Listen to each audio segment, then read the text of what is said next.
Well, absolutely, it is gettable, and that's why it's so critical that Republicans not just rely on the failures of the Obama administration, but take on proactive steps to make sure that they're communicating their message in a very active, a very comprehensive way to Hispanics, to Latinos, and to the young people. And there's a lot of talk too about the young vote, and as you just outlined, it's intertwined inextricably with the Hispanic vote. So I think that those are two key areas where Republicans have a lot of chances if they take very strong steps and not just have window dressing around this issue or other issues.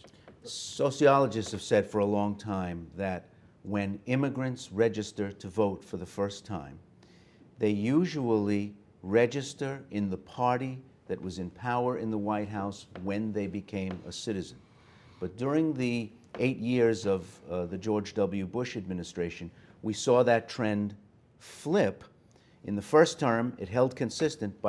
Later in the second term, 3 out of every 5 new citizens were registering as Democrats. Why do you think this happened, first off? Well, I think let me play off a little bit about from Mario's comments. I think we have a great opportunity now as a Republican Party to be able to engage the Hispanic community, especially those young voters that are coming up.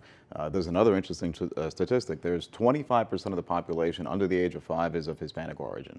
So I think if you look 15 years into the future, that's going to be not only our electoral powerhouse, it's also going to be a powerhouse in terms of the talent pool, the workforce that's coming up that our economy is going to have to rely on. I think we need to be able to, as Republicans talk about philosophy, family, faith, freedom, opportunity, those things that resonate with Hispanics, we also have to talk about policy. And we have to talk about those policy approaches that we have as conservative Republicans that empower people, that actually provide a greater opportunity, that actually help education for our young people, help them create jobs and create their own companies. We also talk about politics, the politics of being able to engage that community and actually talk to folks where they live and work, in the church groups, in the schools, in the community centers. We need to be unafraid to be able to get out there, roll up our sleeves, and communicate with these people directly. I think if we do that, if we talk about philosophy, we talk about politics, and we engage them, we can talk about the contrast between the Republican approaches and the Democratic approaches, empowering people and having a greater reliance on the government. I think we can make that contrast, and we can make an argument that the Republican Party is the party of the Hispanic voter moving forward. Well, I will quote another statistics. I love statistics, of course. And they have this data that it's very important that they say if the Latinos, when they get more educated, higher levels of education, they tend to vote Republican instead of Democrats. Then that's very important. What that is telling you is when the person increases their knowledge, their analytical skills, that they can actually think by themselves and they can see what's going on, they actually vote Republican. I'm talking only about the Latino vote. So for many reasons, we have to encourage that education, because we know that when they know what they are actually doing, they are going to vote for the right party. And second, that will also improve their economic levels. So people that study also tend to be more self-reliant, have more personal responsibility, which is what the Republican Party stands for. So there are 2 issues here, very, very important. Education that pulls economy and that pulls the Latino vote in the right direction. So the dumb, dependent Latinos stay Democrats? No, I don't know if you want to go, how far you want to go down this road. No, I think you misunderstood. One thing is to be dumb. I know people that have a graduate degree and say very dumb things. And I know people that are blue-collar workers that really have got to the point. But the thing is, because they actually inform themselves. You don't have to go to a university to educate yourself. You can be self-educated.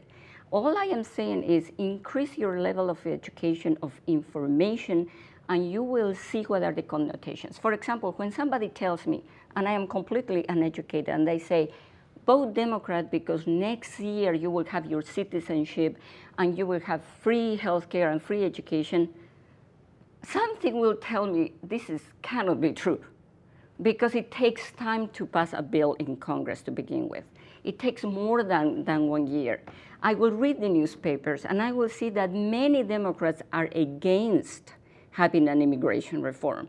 When President Obama says, oh, I will need the Latino vote, that is, the Republican vote in Congress to pass anything, that's not true.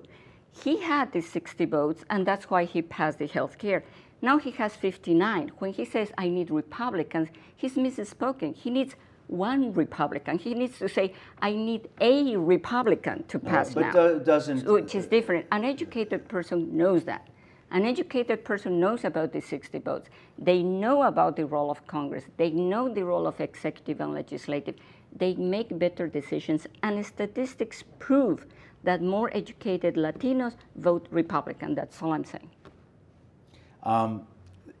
This Republican Party that you guys keep talking about, that's pro-immigrant, wants to find a solution to the problem. Every time I talk to individual members, they're not pulling on the same end of the rope as you guys. And I know the four of you are here, and you can outvote me here at the table. Right. But when I go up to the Hill and talk to these members, they are not sounding the way the four of you are sounding on immigration reform.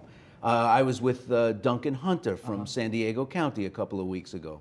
He said, this is dead, it's not going to happen, I'm going to make sure it's not going to happen. Maybe he didn't get the memo from you guys, but maybe you haven't gotten the memo from the Democratic Party as well. The fact of the matter is, and Maricruz is absolutely correct. I mean, first of all, if there's the political will, he can certainly put the bill up in the House. Since we're talking to an audience here that probably follows us very closely, I don't see there's almost a 50-seat margin for the Democrats in the House of Representatives. If there's so many, and I've talked to Luis Gutierrez, who's a big Democrat and champion for this, and I was on a program with him on television, and he admits he doesn't have 200 Democrat votes. So there are 50 or 60 Democrats against the bill. The fact of the matter is that they just don't have the Democrats' votes, that they're beholden to their unions, they're beholden to a lot of constituencies that people don't really want to talk about. Now, where I think they've outsmarted... So why don't you just say that it's a tough vote on both sides of the aisle instead of making it sound like, what I think, Ray, through the media, your colleagues and others, there's been a perception created that somehow the Democratic Party is more sympathetic to the Latino community. The reality is it isn't. Our community is largely pro-choice, pro-life. Democrats are not. Our community is largely about lower taxes and smaller government. A Latino coalition poll indicated that 62% of Latinos in the United States at every level of education prefer lower taxes and less government to larger government programs if that means higher taxes. That's a pretty Republican message. Now, somehow, the message has been skewed largely by scare tactics in the media, such as the Arizona law and other things they have seized on, which they want to talk about, and they've avoided talking about the core issues that resonate with our community. When you start talking about values, where the Latino community wants this country to move forward, it is very much the Republican agenda. There's no question about it. Now, we have some interesting candidates. We'll see about what happens in New Mexico if we elect Susan Martinez, a Republican governor in New Mexico. We'll see about Marco Rubio being elected to the United States Senate from Florida. We just had in Idaho a primary that a Puerto Rican American won in one of the most conservative states in the country, and he defeated a Tea Party activist supported by Governor Palin.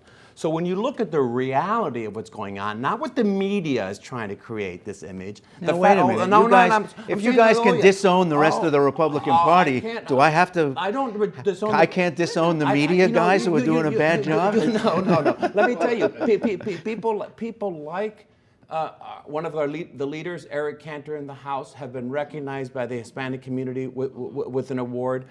Congressman Pence has been a leader on this issue. On Honduras, we did a program on this program on Honduras. We had more Republicans visit Honduras than we did Democrats. They were fully engaged in the issue. You had my good friend Bill Delahunt when I was on the Hill. A Democrat referred to Honduras as a banana republic. That didn't get much coverage. So the fact of the matter is, when you really look at the statistics of where the engagement is, where the outreach is, it's with the Republican Party. The problem is it's not getting the press it deserves.